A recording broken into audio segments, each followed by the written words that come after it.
সবচেয়ে ছোট সংখ্যা খুঁজি যা 18, 12, 24 ও 42 দিয়ে বিভাজ্য।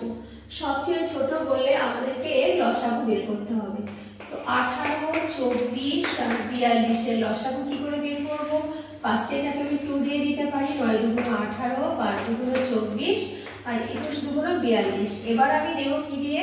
3 দিয়ে দেব, 3 দিয়ে দেব। দেখো 3 3 9, 3 4 12, 3 7 21।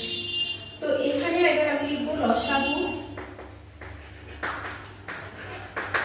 সমান 2 গুণ 3 গুণ 3 গুণ 4 গুণ 7।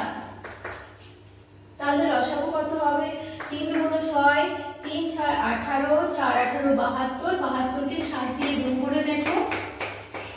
7 দুগুণ 14, 4 হাতে 1, 7 7 49, 50। তাহলে আনসার হবে 504।